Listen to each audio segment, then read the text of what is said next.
I'm Batman. What's going on, dudes and dudettes? Welcome to another Tomic Book Guy review. Today on the channel, we're talking about the Batman 89 from Mezco Toys. It's been nearly 3 years since these figures went up for pre-order, so let's just hope that was enough time for Mezco to get this figure right. Tim Burton's Batman has been one of my all-time favorite movies ever since I was a kid, so I was obviously excited when Mezco announced this figure. Fingers crossed that they've had enough time to finally give us the perfect Michael Keaton Batman figure. Let's check out the package real quick. On the front, you got the Batman 89 logo, the 112 collection logo, pose, play, and display. On the side, you got the Batman logo again. Same thing on the other side. And on the back of the box, we have a collage of promo shots showing off the posability of the figure. And we get a promo shot paying homage to the final scene from the 89 movie. So let's get this bad boy out of the box and dive into it. So this figure comes with instructions, which in my opinion is usually a bad sign because it just shows how complicated the figure is when it really shouldn't be. But if you want to take a look at it, pause it for yourself, read over it. It talks about the cape assembly, it talks about the movable eyes on one of the alternate head sculpts, and it talks about the articulation of the figure. Alright, so this is how the figure looks straight out of the box. That's the head sculpt that was on it, and the cape wasn't on the figure. We'll talk about that fucking headache in a little bit. But straight out of the box, we already have a problem.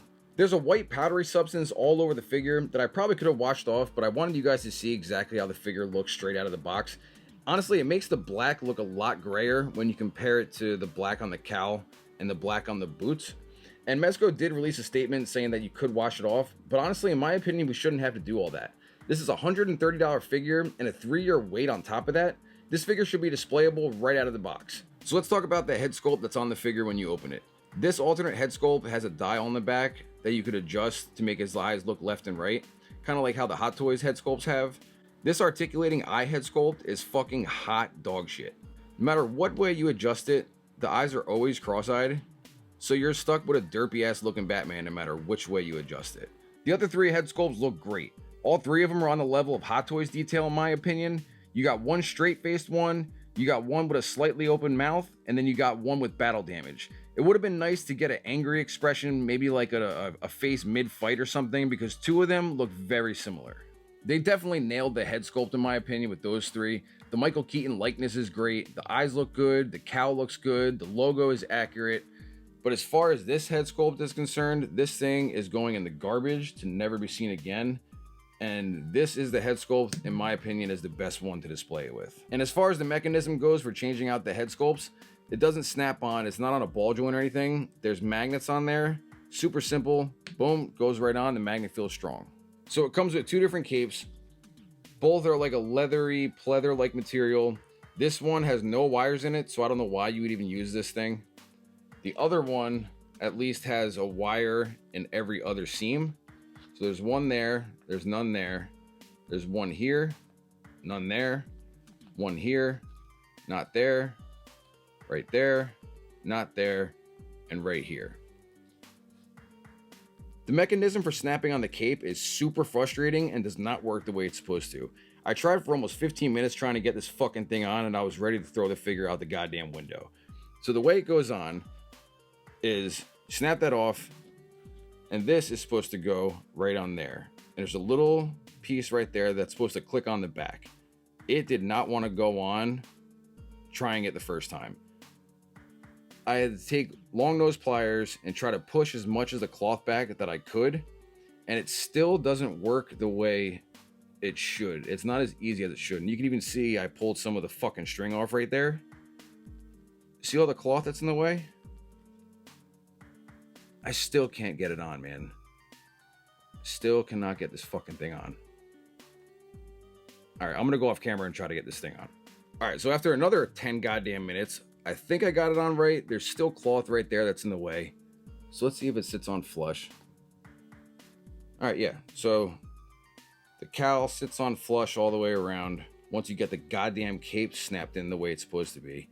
There's no excuse for that fucking thing, by the way. The cape should not be that difficult to put on. This cape is a nightmare in my opinion. It would be a lot better if there was a wire in every single one of these seams, so you can kind of hold it up like that. Like it doesn't want to stay when you try to do like that kind of pose.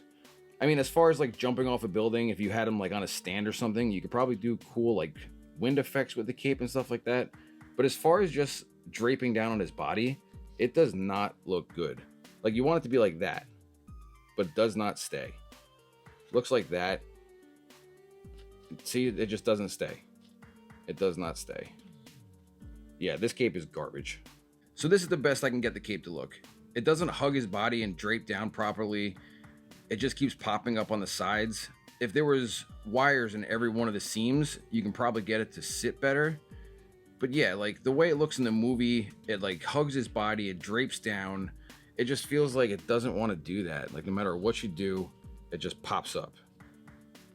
So if there was wires in every one of the seams, you can probably get it to hug better. But minus like putting a rubber band around the fucking thing, like that's the way it's gonna look. And I don't know, it's just a letdown in my opinion. As far as the body goes, I do like the body design. It's like a silicone, squishy, rubbery like material over a metal skeleton underneath. The seamless design does look pretty good, giving it like a statue-like look to it. I'm gonna pop this off and pop the cape off. I'll probably never be able to get that back on properly. But the arms go to about there.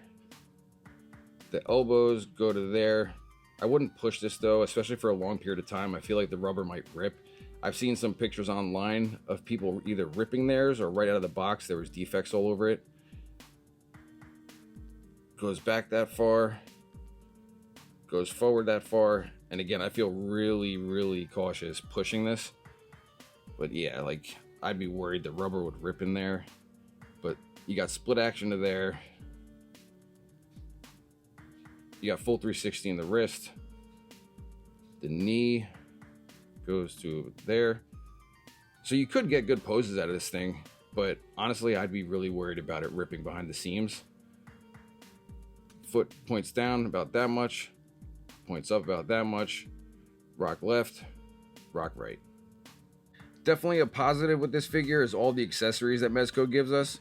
We get 3 sets of hands, we get 4 batarangs, we get the arm gauntlet from the museum scene, and this is really cool. It actually opens up, so that's definitely a nice touch. The paint application's on point, the detail's really nice. This is the communicator that Batman uses in the movie to tell the car to stop and all that stuff. This thing is super tiny. Even though I don't remember him using a ninja star in the movie, we get one of those. We get the grappling gun, open and folded. We get a wired batarang. You can pose this, it does stick out. Same thing with this one. And there's a magnet under the right side of the utility belt, so both versions of the grapple gun will stick to it. Same thing goes for the extended one. And also, Mezco throws in a nice Ziploc for all of your accessories, so you can store them up and keep them organized. And to do a quick scale comparison, we got the Dark Knight Returns figure from McFarlane Toys, we got the OG Kenner Batman, and our Batman stands at about 7 inches tall. So after a 3-year wait from Mezco and countless delays, this figure should be the end-all be-all of Batman 89 figures in this scale. So show it or throw it. It pains me to say this, but I'm throwing it. This figure honestly has a lot of potential, but with all the QC issues, and especially the issue with this cape, there's just no excuse for that in my book. Could I go online right now and find a custom cape that works right? Probably. But something as important as a cape to a Batman figure should work as advertised, especially at a premium figure at this price point. I already have my Batman 89 figure pre-order from Hot Toys, so I'll just sit here and patiently wait for my perfect Michael Keaton Batman figure to go on my display. I want to thank you guys for hanging out with us and checking out this video. Like, share, comment, and subscribe, all that good stuff. And until the next one, guys, later.